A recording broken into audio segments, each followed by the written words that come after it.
أولا السلام عليكم ورحمة الله تعالى وبركاته. سؤال هذا كان الكسليكا waxaan halkan ku sharaxayaa maadada taariikhda fasalka form 4 2021 instruction ka qodobada oo imtixaanka ugu weyn waxaa kamid ah qayb Soomaali u diyaarsan, qayb English iyo qayb Carabiga. Su'aasha koowaad waxay noqonaysaa marka fiditaanka nidaamka dowladda Isbaaniyiinta waxay gaarsiisay alamakas gobonnimadeeda. Marka saddex qaybood noo furan qofka arday wuxuu ku soo qaataa qaybta Soomaaliya ka shaqeeyana marka English waa la fahmi karaa kule konton gobol oo laako 32 gobol waxaa la 43 gobol oo jaa waxaa la 23 gobol. Marka jawaabtu waxay noqonaysaa marka ta ay noqonayso 32 gobol tanaad waxa laga caqabadaha ugu waaweyn ee haysatay alamakaas ciidanka alamka Cusmaaniyiinta marka ay alamakaasi farayeen Constantinople waxay ahayd markaasi waxa lahay wareejinta alamkaasi ee maraakiibta aan qane oo ah waxa kale sabab ay galayso dowladda alamka lambar 3 dowladda Cabaasiyiinta alamkaas marka ay tabar yaraystay alamkaas waxa lagu yeeray jiray alamkaas ninkii reer Yurub ahaa ee jiray alamka 7 ninkii reer Yurub ee alamkaas xoogaa badna alamkaas boqortooyadii alamka Cusmaaniyiinta iyo dowladda alamkaas Islaamka waxa galamka jawaabta waxay noqonaysaa marka ba ay noqonaysaa oo bilaaw ah ninkii reer Yurub ah.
Midda toddobaad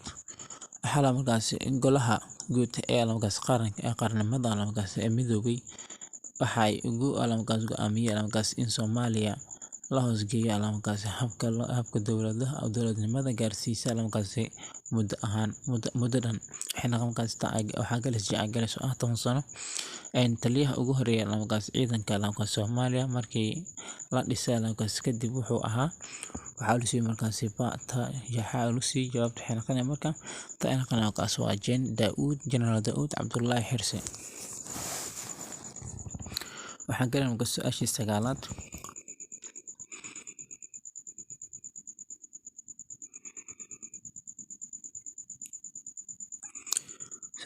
waxay noqon marka xisan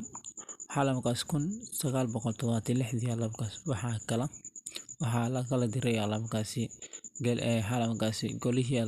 golihii sare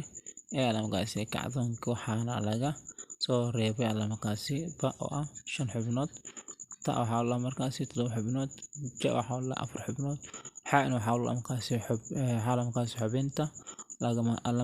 xubinta lagama soo reebin xubin waxa lagama soo reebin jawaabta waxay noqonaysaa marka waa 5 xubnood.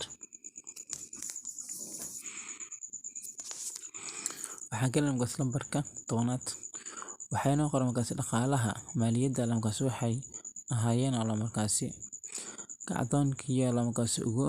ugu muuqda markaasi ay ka dhacaan markaasi waxaa lahay Suudaan, Liibiya, Masar, waxaa markaasi Koonfur Afrika. Marka jawaabtu waxay noqonaysaa intaan luusi xagga dooran midaan ka dooranay jawaabtu sax waxay noqonaysaa marka ay noqonaysaa Suudaan. Number 20 Jamhuuriyadda markaasi Midowga Koonfur Afrika waxay ahayd markaasi mid ka mid ah markaasi tusaalayaasha markaasi ugu foosha xuma xagga markaasi ku dagaalka dagaalka tan waxaa lahay midabka kala sooca jana waxaa markaasi gaajada dana waxaa markaasi musuqmaasuqa waxay noqon markaasi waa ta midabka kala sooca. waxaa markaasi number 22 bishii markaasi September 1939 ciidamada markaasi Jarmalka ayaa markaasi qarxiyay markaasi dagaalkii labaad ee adduunka kadib markaasi markii ay markaasi talaabeen markaasi soo boodinta markaasi dalka waxay noqon marka waa markaasi waxay noqon markaasi Poland loo yaqaan. Lambarka 12 waxay noqon waxaa ku dhintay markaasi dagaalkii markaasi labaad ee adduunka dad lagu qiyaaso markaasi waxaa lagu qiyaasaa marka dadka ku dhintay waa boqolkiiba 62 milyan ayaa ku dhimatay marka. Lambarka 14 dagaalkii markaasi qabowga markaasi Yurub ama Carabta Yurubta waxay ku aragtay markaasi iyada oo u kala qaybsan markaasi waa laba isbahaysi markaasi. Lambarka 15 markaasi kadib soo jeedintii markaasi golaha markaasi guud ee markaasi qaranimada markaasi Midoobay ayaa magacaawda xoghayaha guud ee markaasi muddo waxay noqon markaasi jawaabta 5 sano ah.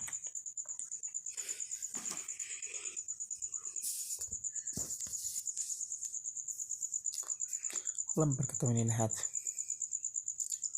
waxaa markaasi dowladda xubinta ka ah markaasi ururka Midowga Afrika waa markaasi 34 dowladood 50 dowladood 54 dowladood 100 dowladood. Jawaabtu waxay noqonaysaa marka waa ta waa 54 dowladood waa. Lambarka 12 tirada markaasi markaasi ururka midnimada Islaamka markaasi waxaa soo jeedinaya markaasi lahaa midowga markaasi madaxweynaha markaasi Soomaaliya lagu magacaabo Aadan Cadde oo markaasi markii dastuurka markaasi Soomaaliya ee sanadkii markaasi 1991 wuxuu ahaa dastuurka markaasi koowaad oo markaasi noqon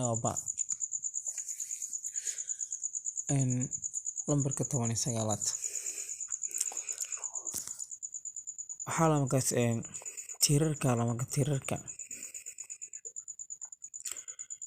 tiirarka dimuqraadiyadda markaasi ay ku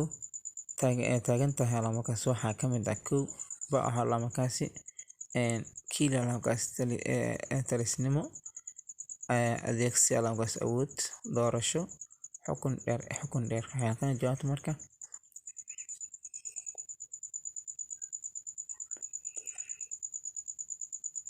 jawaabta waxay noqon markaasi ku soo bixisa waa markaasi doorashada ugu dambeeya marka doorashadii ugu dambeysay markaasi 1999 markaasi tirada markaasi xubnaha baarlamaanka markaasi Soomaaliya wuxuu gaaray markaasi 132 123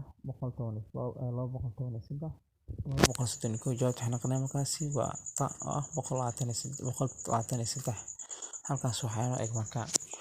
qaybtii gobgeliska maadada taariikhda ee fasalka Form 4 2020 iyo 2021 wixii kale ee dhiman ay qaybaha kale ka maqan si aad ila socod subscribe sar. Assalaamu calaykum.